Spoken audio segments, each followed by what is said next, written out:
শেষে কিছু এক্সাম্পল দেখি কজাল ডিজাইনের ক্ষেত্রে রিসার্চ টাইটেল কজ এবং ইফেক্ট যদি দেখি আপনারা দেখেন রিসার্চ ডিজাইন রিসার্চ টাইটেল কিছু ওই সময় করেছিল role of globalization into the emergence of global economic and financial crisis of 2007 to 2009 অর্থাৎ 2007-9 সালে যখন ব্রেক্সিট ফল করলো বা ওই সময় আপনারা জানেন যে ইউরোপীয় ইউনিয়ন বিশেষ করে ইউরো কান্ট্রিগুলো তারা কলাপস করার চেষ্টা করলো বিশেষ করে অর্থনৈতিক অবকাঠামোর মধ্যে ক্রাইসিস দেখা গেল বিশ্বায়নের অর্থাৎ বিশ্বায়নের প্রেক্ষাপট কতটুকু এই অর্থনৈতিক বিশ্বমণ্ডিত বা তার বিশ্বব্যাপী আন্তর্জাতিকভাবে অর্থনৈতিক বা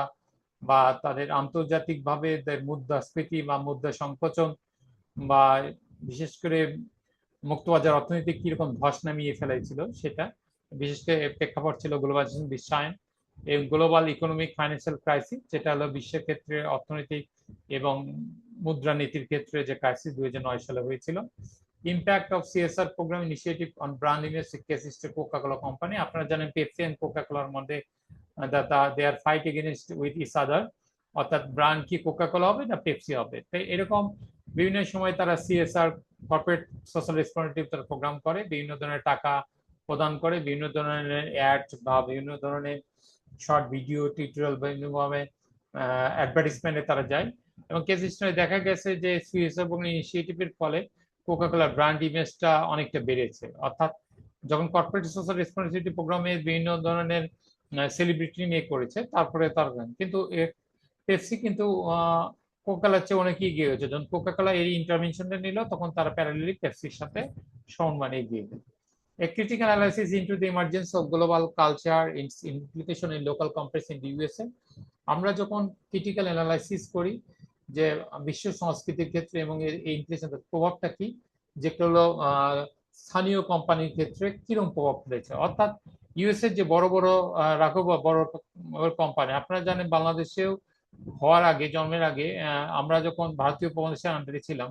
তখন কিন্তু এখানে মাস্টার নাই একসময় অন্ধকার যুগ দেখা গেছে তখন বড় বড় রাজারা যেমন ছোট ছোট রাজ্য দখল করতো অর্থাৎ অতর্কিত হামলা করে দখল করতো ঠিক ওই রকম ইউএস এর কিছু নামি দামি ব্র্যান্ডিং কোম্পানির ফলে লোকাল যেগুলো ছোট ছোট স্মল ইমার্জিং কোম্পানি সেগুলোর ভিতরে ধস নামা শুরু করছিল তাদের ইমেজ সংকট অর্থাৎ তাদের তাদের উদ্ভব তাদের ইনলাইটেনমেন্টে অনেক বাধা প্রদান করছিল যার ফলে এটা বিশ্বজনীন যে সংস্কৃতি এটার উপর নির্ভর করছে ইফেক্টস অফ অর্গানাইজেশন কালচার আমরা যদি প্যালেস্টাইনিক সংস্কৃতি দেখি achieving is AIIMS and objective লক্ষ্য উদ্দেশ্য একেসি যে ভার্জিন আটলান্টিকের যে কেস হিস্টোরি থেকে যেখানে প্রাতিষ্ঠানিক সংস্কৃতি এবং দেখা গেছে যে আটলান্টিক যে এলাকার যে লোকজন তাদের পারফরমেন্স নির্ভর করেছিল তাদের উপমহাদেশ সরি ওয়েস্টার্ন কালচারের অর্থাৎ তাদের যে বিজাতীয় সংস্কৃতি বিশেষ করে এই সংস্কৃতি অনেক ক্ষেত্রে বিভিন্ন কান্ট্রিতে প্রভাব ফেলেছিল এবং বিশেষ করে এটার ফলে ওই দেশের মূল্যবোধ সংস্কৃতিতে বিশেষ করে প্রভাব ফেলেছিল ধন্যবাদ সকলকে